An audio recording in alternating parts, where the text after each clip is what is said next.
My name is Bessie, and I am 65 years old. For 42 years, my greatest pride and purpose was being Kevin's mom. So when he called me last spring, his voice crackling with a boyish excitement I had not heard in years to tell me he had finally proposed to his girlfriend Chloe, my heart did a little dance right there in my quiet kitchen. Finally, after all the long and lonely years in this house since his father passed, I saw a bright future unfolding before me. I pictured family gatherings filled with noise, holiday dinners with more than one place setting, and the hopeful, distant laughter of grandchildren. The emptiness that had become my normal companion seemed to shrink back just a little. I immediately eagerly offered to help with the wedding plans. I was thrilled to feel useful again, to have a tangible role in my son's happiness. Chloe was sweetly enthusiastic on the phone, but her immediate detailed list of tasks only a mother could handle gave me a tiny fleeting pause, a cold little drip down my spine. I brushed it off as wedding stress, chiding myself for being silly. I even remembered my late husband Frank's old warning, spoken more in jest than seriousness years ago. Don't ever trade your security for anyone, kiddo, even the boy. I told myself I was just being a worrywart, an old woman seeing problems where there was only love. Before I tell you about the three-tiered vanilla buttercream cake and how it became the least important detail in my whole story, I wonder where you are listening from right now. Are you also sitting alone in your kitchen like I was, sipping on a cup of tea that's gone lukewarm, looking out a window and thinking about your own grown children, the complex tapestry of love and worry they weave in your heart? If you are, I would truly love to know. Tell me what city or town you are in down in the comments. It is a comfort to know we are not alone in our thoughts. And if you want to know how a 65-year-old woman who had always put everyone else first finally found the voice to say no and found a beautiful new beginning because of it, please hit that subscribe button. Join me on this journey. It is a road I never expected to take, but one that led me home to myself. My life before that fateful phone call was small, but it was beautifully and completely mine. I lived in the same three-bedroom house where Frank and I had raised Kevin. Every corner held a memory, a scuff mark from a tricycle, a pencil line on a doorframe charting his growth, the faded spot on the living room carpet where Frank's favorite chair used to be. The clutter was comfortable, familiar. Every Tuesday morning, like clockwork, I met my friend Eleanor and two other ladies from the neighborhood, Marjorie and Jean, for a long, rambling walk around Jefferson Park. We would solve the world's problems and share recipes. Every Thursday afternoon, I volunteered at the local library for the children's story hour. I loved the smell of old books and the wide-eyed wonder on those little faces. I had my routines, my small pleasures, and most importantly, my hard-won financial safety net. After 35 years as a meticulous bookkeeper for a local manufacturing firm, I had a steady, modest pension and a healthy savings account I had nurtured like a delicate, precious plant. That money was not for extravagance. It was for my someday, the someday when I might need a walk in tub or a stair lift, the someday I might want to take a river cruise through Europe, or simply the someday when a broken furnace or a major car repair would not send me into a panic. That number in my savings account represented my independence, my ability to sleep at night. It was the physical proof of a lifetime of careful choices. At the very beginning, helping with the wedding felt like an unalloyed joy. It was a project, a shared mission. Chloe would call, her voice bright and chirpy as a sparrow. Bessie, you have such a classic eye. Could you possibly pick up my wedding dress from the boutique? It's just over in Crestwood, and with my work schedule, it's a nightmare. Crestwood was a 2-hour drive each way through tedious traffic. I did it gladly, spending the drive singing along to the oldies station, happy to be the one to see the beautiful beaded gown in its garment bag. Then it was Bessie. Your cooking is absolute legend. My boss is having this insanely important dinner party, and I may have volunteered to bring your famous beef Wellington. Could you maybe make two? I want to really impress them. I spent an entire Sunday in my kitchen rolling out pastry, searing tenderloin, the smell of herbs filling the house. I told myself this is what mothers do. This is love in action, love made visible through pastries and errands. But the shift when it came was so gradual, so insidious, I almost missed it. The requests became expectations delivered not with a question mark, but with a period. The gratitude began to sound rehearsed, like a checklist item being marked off. Thank you for the dry cleaning, Bessie. before moving immediately to the next task. Then came the pivotal phone call from Kevin himself. "Mom, you are an absolute lifesaver. Chloe says we would be utterly lost without you. Listen, do you think you could keep helping with a few more things? You are just so good at all this stuff." My back ached from cleaning my own gutters that morning, a chore Frank always used to do, but I heard the warm need in his voice, the son I loved calling for his mom. "Of course, sweetheart," I said, the fatigue melting away. "Anything. What do you need?" The next ask was the one that finally made me blink, that sent the first real trickle of cold doubt into my heart. It was Chloe again, her voice sugared sweet. She suggested ever so casually that I should get some practice being helpful by coming to clean their new, spacious apartment every single week. "I have these terrible dust allergies," she sighed dramatically, "and Kevin is just swamped at his firm. We would hire a service, but you know how expensive and utterly unreliable they can be. We would feel so much safer, so much more comfortable if it was you. It would be like having family watch over our home." I remember holding the phone to my ear, staring blankly out my kitchen window at the cardinal pecking at my bird feeder. A long silence stretched out. "Wouldn't hiring a professional be simpler for you both?" I asked softly, my voice barely above a whisper. Kevin's reply came quickly, jumping into the conversation as if they had rehearsed it. "But this way, it's safe, and we can save that money. Put it toward your future grandbaby's college fund, right? Start the nest egg early." The phrase "your future grandbaby" was a masterful hook baited with the one thing I desired most, and I felt it sink deep into my heart. I felt manipulated, a fish on a line, but the vision of a tiny, smiling face. My grandchild was so powerful, so all-consuming. My resistance crumbled. I suppose I could come on Thursdays," I heard myself say, after the library. That evening, after spending my entire Thursday, my beloved library day, on my hands and knees, scrubbing their bathroom tiles and mopping their gleaming hardwood floors, I stood alone in my own dark kitchen. The silence was a heavy physical presence. My knees throbbed, and a dull ache had taken up residence in the small of my back. I pulled my phone from my pocket, the screen unnaturally bright in the dim room. I opened my banking app, the blue light illuminating my tired, lined face in the reflection.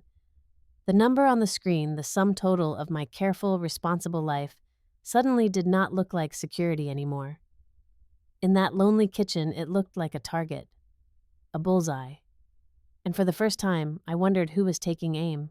I started canceling plans one by one, letting the fabric of my own life unravel.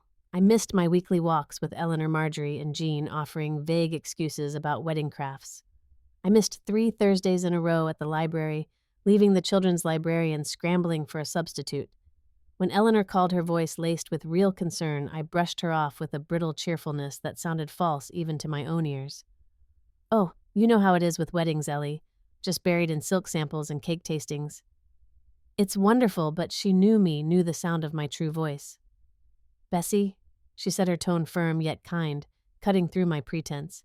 "You sound exhausted. Not happily busy, just drained. I need you to ask yourself a question. Is this joy or is this a job?" The line hummed with silence. I did not have a good answer. I did not have any answer at all. The financial request began, as these things often do, with subtlety, a soft probing of the perimeter. Kevin mentioned offhandedly during a Sunday call that Chloe had her heart utterly set on the Maple Grove estate for the reception. "It's a once-in-a-lifetime thing, Mom. The photos would be incredible. We were really hoping you might be able to contribute a bit. It would be such a meaningful gift for the whole family's memory." My stomach tightened into a hard, cold knot. I asked, my voice careful, "What does a bit look like?" Kevin. The figure he quoted, delivered so casually, represented a full third of my liquid savings, the money I could easily access. It was a number that kept me awake at night with its sheer size. I hesitated, every instinct honed from decades of balancing ledgers, screaming in alarm. "Kevin," I said slowly, choosing my words like stepping stones across a rushing river. "That is a very significant amount. I need to be prudent with that money. It's for my own care for my later years. Things can get very expensive." The silence on the line was not thoughtful. It was cold, heavy, disapproving. Then his voice changed. The familiar, loving tone evaporated, replaced by something hard, accusatory, a stranger's voice. So what money is more important than your only son's happiness? You want me to start my marriage buried in debt, struggling because you're sitting on a pile of cash for a maybe someday? In the background, I heard Chloe begin to cry, soft, theatrical sobs that pierced the receiver. The pressure was a physical weight on my chest, squeezing the air from my lungs. The guilt was immediate and overwhelming. I was the villain in their story, the miserly mother withholding happiness. I capitulated, my resolve dissolving in the acid of their disappointment. "All right," I whispered, defeated. "I can give you half of what you're asking." The relief on his end was palpable, the warmth rushing back into his voice. "Thanks, Mom. You're the best." I felt sick to my stomach for days after wiring the money. It felt less like a gift and more like a ransom payment. That transaction, that $25,000 capitulation, was the crack in the dam that finally let a sliver of light of truth stream through. The next day, with a resolve born of quiet desperation, I did something I had not done in nearly a decade. I dug out Mr. Alden's business card from the back of my address book and made an appointment. Arthur Alden had been my financial advisor since Frank died, a patient, thoughtful man who never talked down to me. I did not tell him the whole shameful story. I sat in his quiet wood-paneled office and said I was reevaluating my long-term care options and asset protection strategies, which was true if incomplete. He listened intently, steepling his fingers, his kind eyes missing nothing. He asked a few perceptive questions I artfully dodged. Then, without judgment, he opened a drawer and slid a glossy brochure across the polished mahogany desk toward me. The Willows is a remarkable continuing care community on the north side. Very independent living, but with a full continuum of support on site if you ever need it. The culture is vibrant. You might just like it. He paused, then added, almost as an afterthought, but his gaze was steady and direct. "Bessie, in my experience, sometimes independence is the greatest asset of all, the one you must protect most fiercely." I took the brochure, my fingers trembling slightly against the heavy coated paper. I brought it home and hid it in my kitchen drawer underneath a stack of linen napkins, as if it were a secret love letter or a forbidden document. But the images on the pages would not leave my mind. Beautiful sun-drenched apartments with wide windows and private balconies. Residents laughing in a pottery studio, walking dogs on tree-lined paths, sharing a meal in a bright, airy dining room. They looked engaged, at peace, not like burdens. It felt like a glimpse of a parallel universe, a possible escape hatch from a room in my own life that was slowly, inexorably getting smaller, darker, and more suffocating.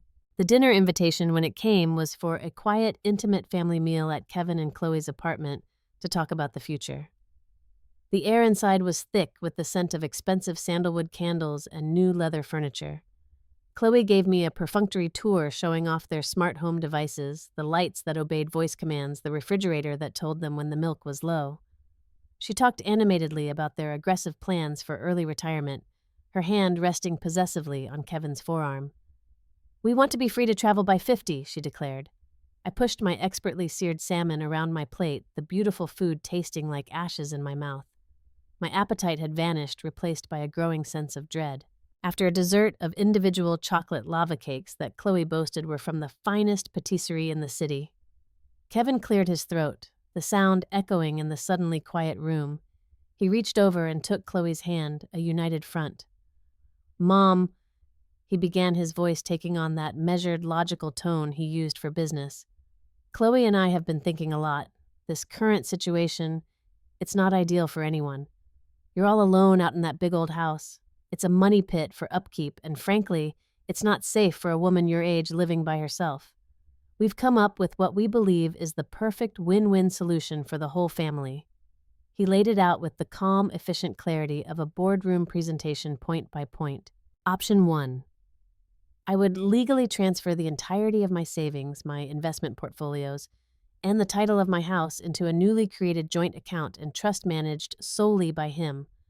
This would, he explained, allow for streamlined, sophisticated family investing for our shared multi-generational future. In return for this total financial surrender, they would take care of all my needs, a phrase that felt chillingly vague. Option 2. I would sell my house, liquidate the assets, and move into their generously sized spare bedroom. In exchange for this room and board, I would become the full-time live and unpaid housekeeper cook and, when the time came, primary nanny. You'd always be with family. Chloe chimed in, her smile a tight, practiced curve that did not reach her calculating eyes. Never lonely. And let's be honest, Bessie, managing stocks and bonds and property taxes at your age is so confusing and stressful. Kevin is a professional. He can handle all that noise for you. You can just relax and be grandma. The room seemed to tilt on its axis. The elegant surroundings blurred. I heard a roaring like ocean waves in my ears. I looked across the table at my son, my only child, the boy I had nursed through fevers and cheered at Little League games, and I saw a polite, ambitious stranger. I saw the man who now looked at me and saw a liability, a financial variable to be optimized, a source of free labor to be utilized. Every sacrifice I had ever made, the career promotions I didn't take, to be home for him, the lonely Christmases after Frank died, that I told myself were peaceful. The quiet, forgone dreams, all of it curdled in that single horrifying moment. A hot wave of nausea rose in my throat, but I swallowed it down. I did not cry. I did not yell. A profound, almost supernatural icy calm settled over me, sealing the volcanic hurt and betrayal inside. I slowly, deliberately pushed my chair back and stood up, smoothing the wrinkles from my best linen skirt. My voice, when it finally came, was steady, quiet, and carried a finality that surprised even me. "Thank you," I said, looking directly at Kevin, then at Chloe for laying out the options so clearly. "Let me think about this." I collected my purse from the sideboard, my movements deliberate and slow. I did not look back. I walked out of their apartment, closing the door softly on the stunned, utter silence I left behind. I drove home, on autopilot, the streetlights streaking past like comets, when I walked into my dark, silent house. My house. The dam finally broke. I sank onto the bottom stair in the foyer, and the tears came, great, heaving sobs that shook my whole body. But they were not tears of heartbreak, not entirely. They were tears of furious, absolute, blinding clarity. The fog of guilt, of obligation, of maternal longing had been ripped away. I saw the naked truth, and it was devastatingly simple. I had been presented not with choices, but with ultimatums disguised as care. When the storm of weeping passed, leaving me hollowed out and raw, a strange energy took its place. I went straight to the kitchen, yanked open the drawer, and pulled out the now crumpled brochure for the Willows. My husband Frank's voice was not a memory in that moment. It was a clear, present echo in the quiet room. "Don't ever trade your security for anyone, kiddo. Even the boy." I had come within inches of doing just that. I held the brochure to my chest, the paper cool against my skin. I had my answer. It was not one of their two options. It was mine. The woman who woke up the next morning was not the same woman who had gone to that dinner.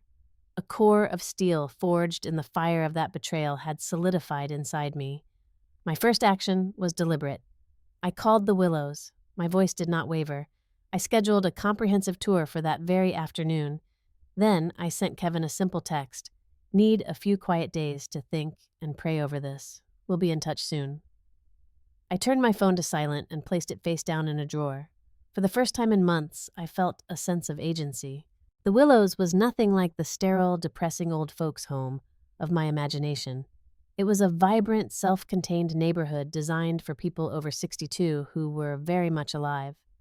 My guide, a warm woman named Maria, who reminded me of a favorite niece, spent 3 hours showing me everything.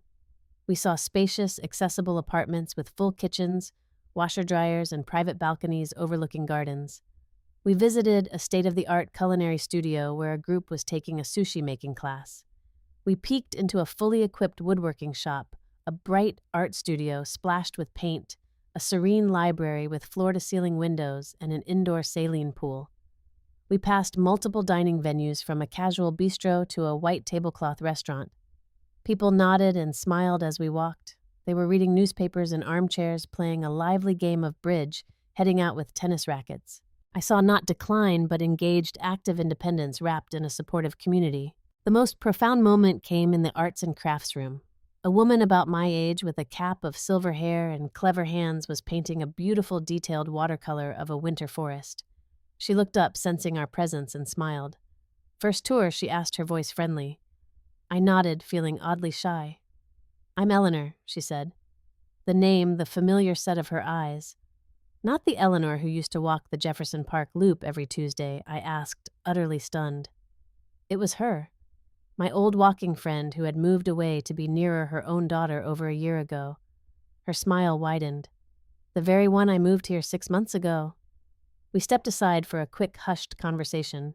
She had faced her own version of my struggle, a demanding daughter-in-law with strong opinions on how Eleanor should live and spend her money. "I chose peace," she said simply, wiping a bit of blue paint from her finger. "I chose myself. Best decision I ever made."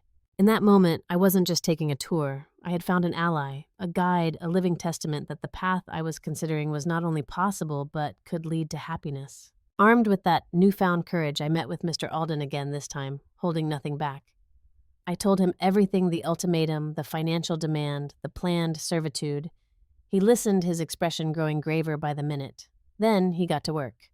We crafted a detailed, unassailable plan. We liquidated just enough from my conservative investments to pay for 5 full years at the Willows up front, which secured me a substantial founder's discount and locked in today's rates.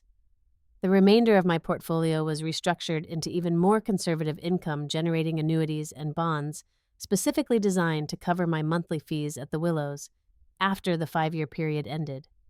He also helped me draft a clear, notarized letter to my bank and brokerage, stating in unambiguous terms that my assets were mine alone and revoking any prior informal permissions Kevin might have assumed. Next, I made an appointment with a lawyer recommended by Mr. Alden, a sharp, no-nonsense woman named Linda Pierce.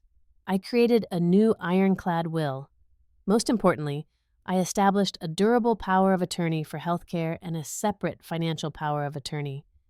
After a long, heartfelt conversation over tea in my new friend Eleanor's apartment at the Willows, I asked her if she would be willing to serve as my healthcare proxy to make medical decisions for me if I were unable.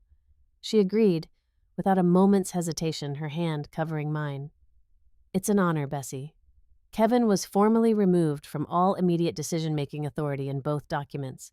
Signing those papers was one of the hardest, most emotionally wrenching things I had ever done, but with each signature I felt a layer of oppressive weight lift from my shoulders. I was not being cruel. I was being responsible. I was protecting the woman my husband had trusted me to be. Back in my now nearly empty house, I began to pack in earnest. I was ruthless clinical. I kept the photo albums, my favorite reading chair, my mother's wedding china, Frank's collection of history books, and a few boxes of my own beloved novels. The rest, the furniture, the decorative knickknacks accumulated over a lifetime, the extra sets of dishes I marked for an estate sale. With every box sealed with packing tape, I did not feel a sense of loss. I felt lighter. I was not running away from something. I was consciously, deliberately moving toward budding. Something. I was choosing myself, my peace, my future. The day before the estate sale company was due to come, my house was a landscape of cardboard boxes and echoing spaces. I felt calm. I retrieved my phone from the drawer. I called Kevin. "Hi, sweetheart." I said, my tone warm but unshakably firm. "Why don't you and Chloe come have lunch with me this Sunday? I have something important I'd like to discuss with you both." He sounded surprised, then cautiously pleased.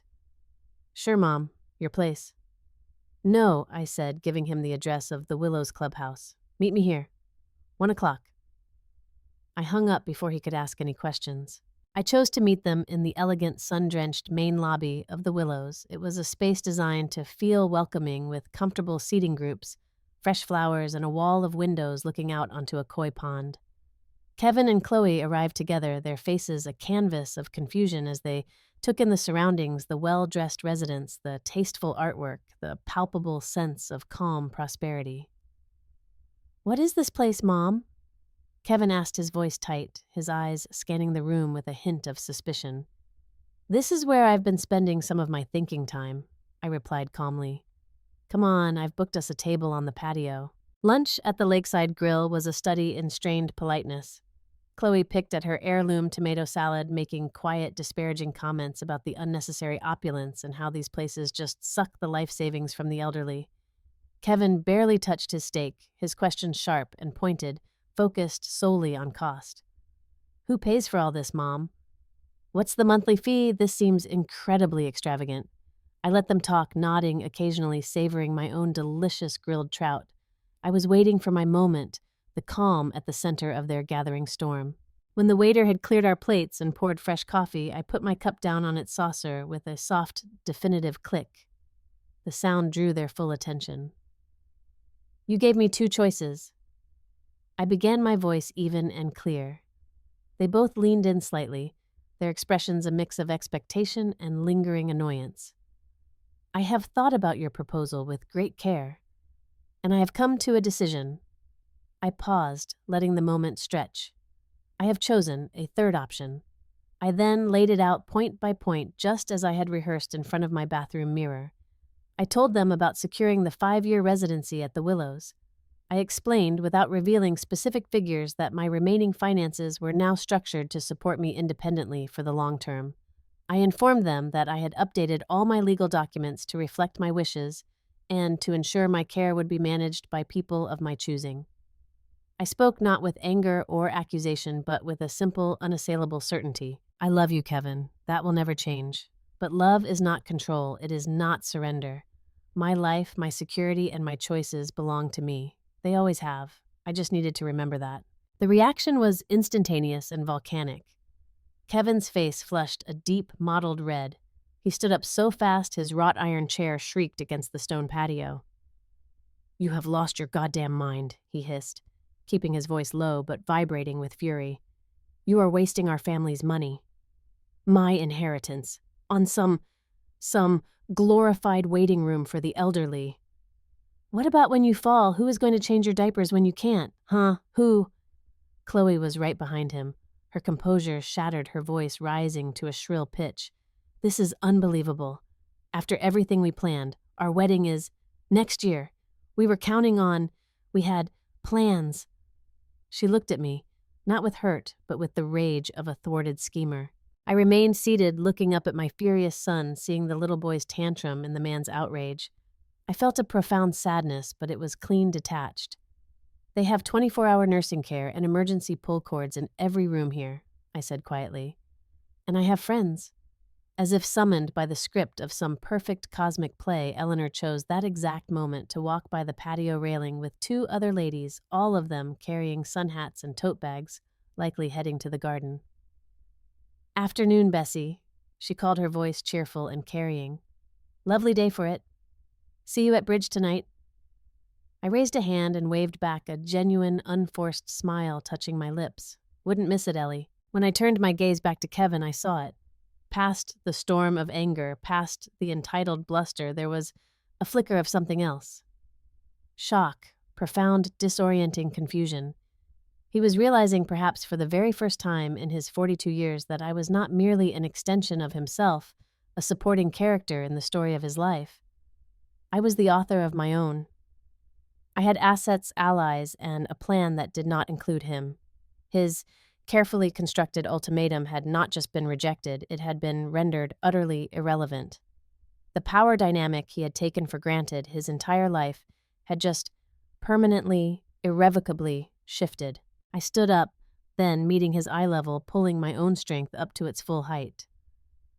I will always be your mother, I said, my voice firm, yet carrying the faintest trace of the love that still stubbornly remained. But, from today forward, our relationship will be built on mutual respect, or it will not be built at all. It will not be built on demands, guilt, or financial leverage. When you are ready to talk, to really talk on those terms, you know how to reach me. I did not wait for a reply. I signaled to the waiter who had been hovering discreetly and handed him my residence card to pay for the meal. I did not look back. I walked away from the table, across the patio, and through the glass doors, leaving them standing amidst the wreckage of their assumptions, the weight of their failed coup hanging thick in the air between them. I stepped outside the clubhouse into the central courtyard garden. The late afternoon sun was golden and warm on my skin. I took a deep, full breath, filling my lungs with air that smelled of rosemary, damp earth, and something else. Something I had almost forgotten, the scent of freedom. The first few weeks at the Willows were a gentle, joyful rediscovery of myself. I signed up for a beginner's watercolor class with Eleanor, and we laughed at our clumsy attempts to paint a simple bowl of fruit. I learned to play mahjong in the game room, my mind delighting in the new patterns and strategies. I had dinners in the formal dining room with a rotating group of new friends, a retired professor, a former nurse, a gentleman who had owned a bookstore. We shared stories of careers and children and lost spouses, our laughter echoing under the vaulted ceilings. The constant low-grade anxiety that had been my companion for months, the knot in my stomach every time the phone rang, simply evaporated. My chronic backache, which I now realized was partly stress, eased considerably. For the first time in years, I slept through the night deeply and dreamlessly. Kevin did not call. There was only a thick, heavy silence.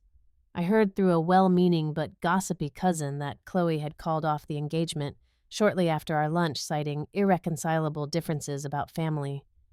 I allowed myself to sit with the grief not for the loss of Chloe, whom I had never truly known, but for the son I thought I had for the future of close family I had allowed myself to dream of. I grieved for the little boy who was gone, but intertwined with that grief was a solid, unshakable core of certainty. I did not regret my choice for a single second. After a month of silence, I wrote Kevin a long, handwritten letter. I did not apologize for choosing my safety and peace. I explained as a mother my love for him.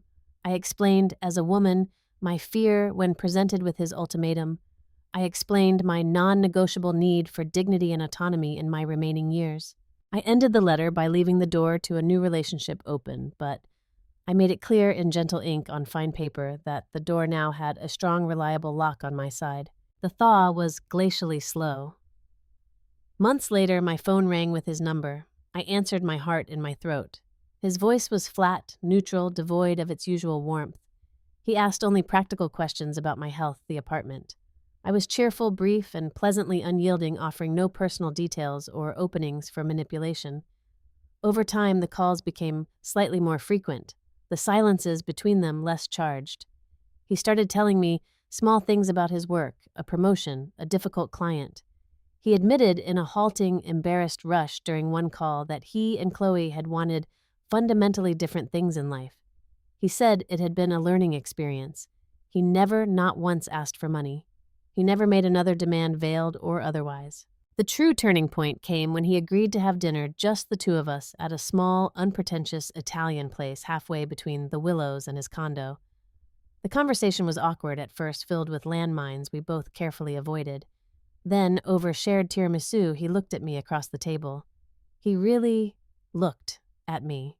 He took in the new, vibrant lavender cardigan I had bought on a day trip with the residents' club to a nearby vineyard. He saw the easy smile that came to my face as I talked about my watercolor class, the lack of tension around my eyes. "You look different, Mom," he said, his voice softer than it had been in years. "You look good, really good." I reached across the red checkered tablecloth and covered his hand with mine. "I am living my life, Kevin, fully, and I will always, always want you to live yours. Not manage it, not orchestrate it, but truly live it." In the quiet of my apartment that night, I realized the profound lesson in all of this. Loving an adult child sometimes requires a no that teaches them how to truly say yes to respect, to boundaries, to seeing you as a whole person. And that loving yourself truly, fiercely loving the person you are and the life you've built is not selfish. It is the foundation. It is the oxygen mask you secure on your own face first, so you are strong enough, clear-headed enough to help anyone else, even if they are screaming that they need yours more. It has been a full year now. A year since I stood in that dark kitchen feeling like a target. A year since I chose the third option. When I look back, I do not see a story about punishing a selfish son. I see a story about a woman who was lost in the roles of wife and mother, who forgot she was also Bessie, and who had to journey through a painful valley to find her way back to herself. My story is about reclamation. The deepest, most resonant lesson I learned is this. Family is not a prison of obligation and one-way sacrifice. That is a cage, and love cannot grow in a cage. Real family, healthy, enduring family, is built on a foundation of mutual respect for each other's sovereignty. It honors boundaries, and sometimes the greatest, most difficult act of love you can ever show your children is to demonstrate through unwavering action that you respect yourself enough to say with calm finality, Enough. This far and no further. Our later years. These chapters after the busyness of career and active parenting are not a burden to be managed, a problem for the next generation to solve. They are a gift of time earned through a lifetime of work and love, and they deserve to be lived with intention, dignity, joy, and active choice. Do not let anyone, even those whose faces you held in your hands when they were new to the world, steal that chapter from you. It is yours to write. So I will leave you with this, from my heart to yours. Know your finances. Open the statements, understand the numbers. They are not just figures, they are your options, translated into language. Know your options for housing, for care, for community. They are more numerous and more beautiful than you might think. And then find the courage, the quiet, steely courage that resides in every one of us to choose the path that gives you peace.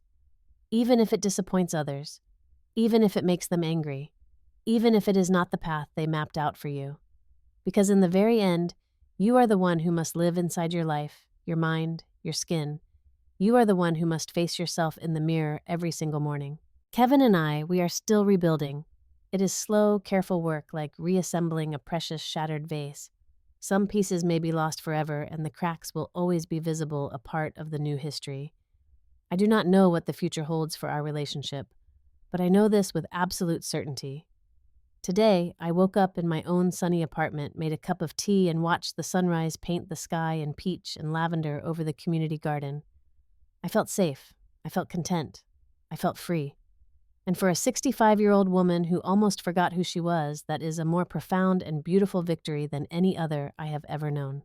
Sometimes the only choice you can live with, the only choice that lets you sleep at night and greet the morning with hope, is the choice you make for yourself. If this story found an echo in your own heart, I would so deeply love to hear from you. Have you ever faced a moment where you had to set a difficult, painful boundary with someone you love dearly? How did you find the strength to stand your ground? Please, share a piece of your story in the comments below. Your words might be the lifeline, the validation that someone else listening desperately needs to hear today. If my journey resonated with you, please give this video a like. It helps others who might need this message find their way here. And if you would like to join me for more conversations like this about family, about finding your voice in the second half of life, about living with grace and courage on your own terms, please consider subscribing and tapping that notification bell. Thank you from the bottom of my heart for listening, for sharing this quiet space with me. Wherever you are in the world, whatever your own story may be, I wish you peace. I wish you courage.